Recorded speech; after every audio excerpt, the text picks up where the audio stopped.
Now I'm just doing part 2 of the pump replacement. Now the first thing is, when you run the car like I did there a second ago, check for leaks.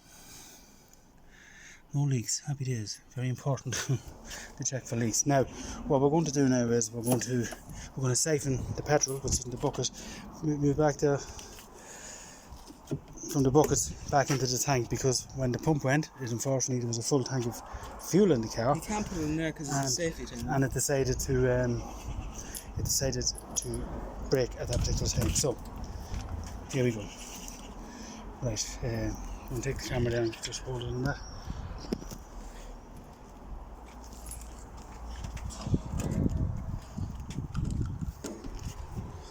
Just if you want to come that side of me. Yeah, okay.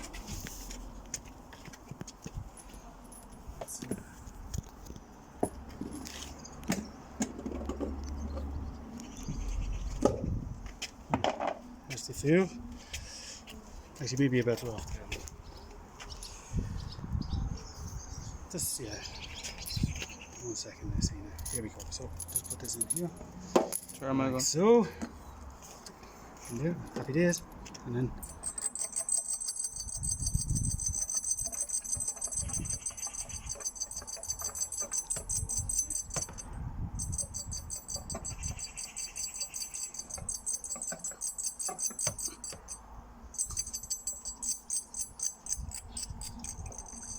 we go.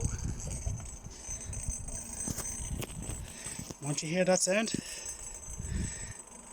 that's it, siphoning the petrol in. You don't even have to do it the whole way, but just get a mouthful of petrol, or gas if you call it in America, whatever, wherever you see this video. Fuel. So that'll siphon that in there now. I have 5 buckets of it. So, as you can see how quickly that's come down. It's guzzling it down. Yep, please get the other ones. I just use like mayonnaise buckets with lids that were airtight, you know, so happy days. So once I siphon all this back in,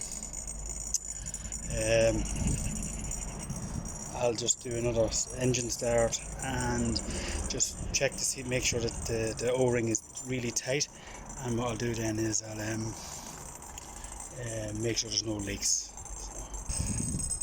Now we're here, we're on tank, we're on bucket, what was it, 4, 5, let's have a look and see. Oh, yeah. Actually filling up. So it was empty. Yep. There we go, filling up nicely. Happy days. That's the pump in the background. Beautiful job. There we go, was a recap. So when doing a job like this, recap. Locate your pump, obviously. It's behind the driver's seat in the back. Cut out your tin, cut out the floor just to get at it, so you can do whatever way you find better for yourself. Then you, when you've that done, clean it, hoover everything up all the way around, make sure it's spotless clean so no dirt gets into the petrol.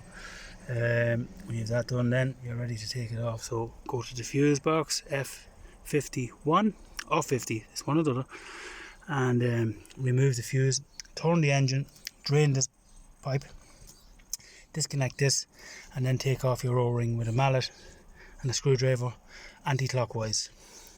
And when you do that, then you basically just take the pipe pump out, and then you put a new one in and just put it back in. Just put the O-ring back on clockwise, reconnect your line and your thingamajig, and then we have to seal this up. We have to use some sort of, I guess, some metal to do that, and some very strong adhesive to hold it in. Now some people use self-tapper screws, but I wouldn't suggest that. But the tank's there, look, and I can barely get my finger in there, in this part here. So if you're putting a self-tapper in there, you're going to damage your tank. And here, look, there's no real space, so self-tapper is not a good idea. Here it's fine, because look, loads of space. So stick it down is the safest thing to do. Otherwise, yeah, you're looking for trouble. So I'm really happy with this job now. We'll take her for a test drive now in a minute and make sure that she runs fine. Now, I put the the siphoning hose in there. There's a little flap here, so we need to push that back with a screwdriver. Evan, just pull out that now. Pull out what the second. The tube, please. There we go, and then release. Happy days. Right, I'm just going to make sure it's extra tight, and I still have the cap off, so there's no pressure on the tank, just extra tight. Always that little bit more you can get out of it. That's it, I'm happy with that. Right. Now in this part of the video, what I'm going to do is I'm going to reset the clock. Like to, when he closes the door. To dry, honey. Close that door, please. Thank you.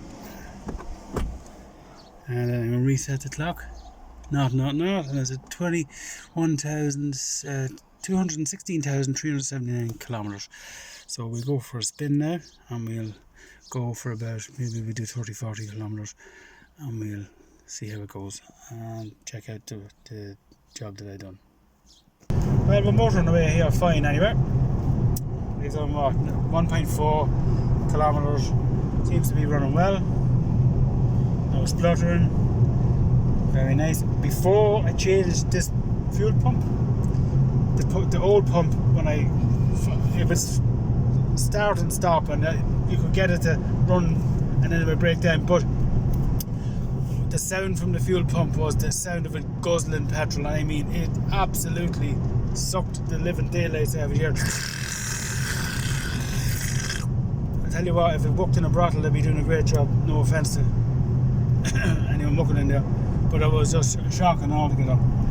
But yeah, we're running well, so hopefully, fingers crossed, all good. Right, here we are. We've got first leg of the journey done. Focus. 15.1 kilometres, and I've got some grip fill. This is the stuff here you need, absolutely.